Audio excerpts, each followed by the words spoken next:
Está Martinelli, cerca di grande area, gol! Spettacolo Martinelli! Wanasema mwenye macho haambiwi tazama, mwenye masikio haambiwi sikia, mwenye miguu haambiwi karibu. Ni kitu gani hicho kinaweza kumshika mtu hisia mwenyewe kakaribia bila kukaribishwa?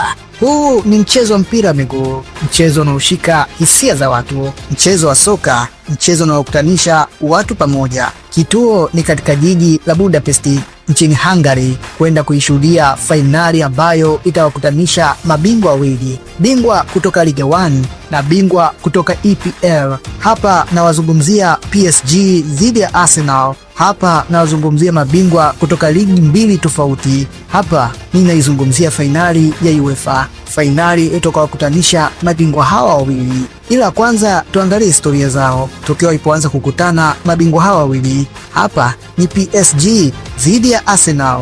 Mkutano wao kwanza kabisa ulitokea mwaka 1994 kwenye hatua ya nusu fainali. Mechi ya kwanza iliisha kwa matokeo ya sare ya 1-1. Arsenal walionekana kuwa timu yenye nidhamu kubwa ya kujilinda. Mechi ya pili ya marudiano, Arsenal wakafanikiwa kushinda kwa jumla mabao 2-1 na kutinga hatua inayofuata. Hii ndio ilikuwa mara ya kwanza kwa PSG kugundua kuwa Arsenal ni timu ngumu sana kwenye mashindano ya Ulaya. Baada ya mwaka 1994 timu hizi zilipoteana kwa zaidi ya miaka 20.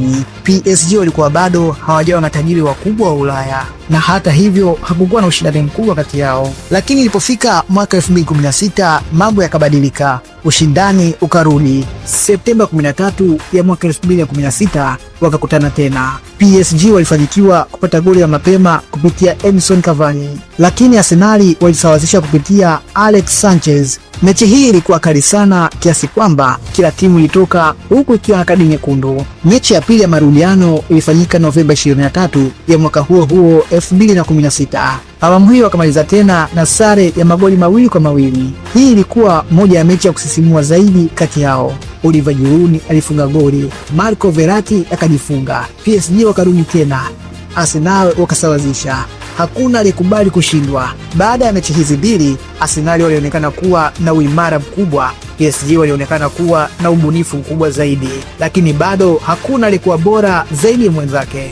Baada ya miaka kadhaa walikutana tena kwenye mfumo mpya wa UEFA Champions League. Oktoba 1 ya mwaka 2024, hii ilikuwa ni mechi ambayo Arsenal waliutawala sana mchezo, huku Kai Havertz na Bukayo Saka baada ya kuiwezesha Arsenal kuibuka na ushindi wa mabao 2-0.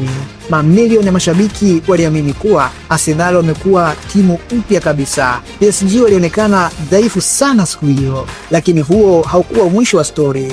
Aprili 29 ya mwaka 2025, yani mwaka mmoja tu mbele, PSG walicheza kwa nidhamu kubwa sana. PSG walitumia counter attack za haraka na kuzuia Arsenal wasitengeneze nafasi nyingi. Arsenal wanaonekana kushangazwa na pressure ya PSG. PSG wakalipiza kisasi kwa kuibuka na ushindi wa bao 1-0 hatua ya nusu fainali. Mchezo wa marudiano kuchezeka Mei 7 ya mwaka huo huo wa 2025. Hii ndio mechi iliyopalilia mizizi ya wasimu wao baada ya PSG kuibuka tena na ushindi wa magoli 2-1 na kumfanya Arsenal kutupwa nje ya mashindano ya UEFA kwa msimu huo. PSG walionekana kuwa wamebadilika kutoka timu ya mastaa kwenda timu kamili yenye mfumo.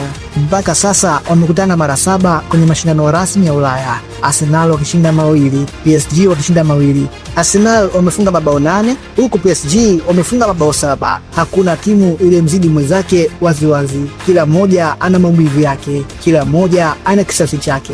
Kwa upande wa PSG, wao wanataka kuthibitisha kuwa wao sasa ni wafalme wa Ulaya. Tutarajie nini kesho? Wachambuzi wengi wanaamini kuwa PSG wana attack kali zaidi, Arsenal wana defense bora zaidi. Inawezekana mechi ikawa ngumu sana.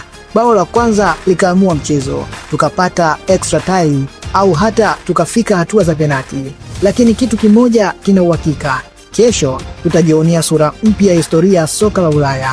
Je, PSG wataendelea kutawala Ulaya au Arsenal wataandika historia yao kubwa zaidi kuwahi kutokea? Baada ya kuandika historia ya EPL, sasa wanaweza kuandika na hii